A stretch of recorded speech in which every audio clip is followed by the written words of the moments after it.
এই অধ্যায়ে আমরা অটোক্যাডের অত্যন্ত গুরুত্বপূর্ণ একটি কমান্ড লাইন কমান্ড নিয়ে আলোচনা করব।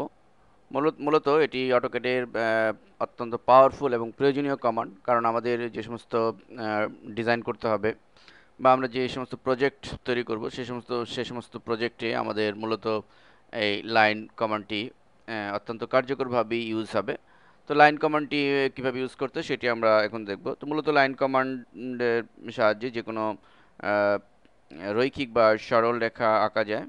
আমাদেরকে প্রথমে শুধু একটু বিন্দু সিলেক্ট করতে হবে।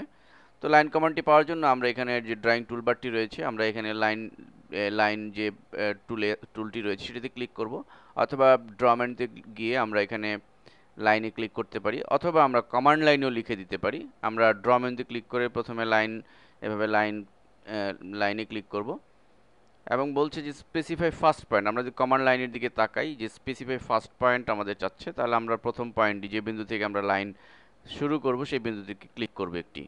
এরপরে বলছে আমরা কমান্ড লাইনের দিকে যদি তাকাই যে স্পেসিফাই নেক্সট পয়েন্ট, তো আমরা নেক্সট পয়েন্ট যেটি রয়েছে সেই নেক্সট পয়েন্টে আমরা যে কোনো দূরত্বে আমরা এটি ক্লিক করব এবং বলছে যে স্পেসিফাই নেক্সট পয়েন্ট। তো আমরা আবার যদি মানে নেক্সট পয়েন্টে ক্লিক করি, অর্থাৎ থার্ড পয়েন্টে আমরা ক্লিক করলে দেখতে পাচ্ছি যে আরেকটি লাইন হয়েছে।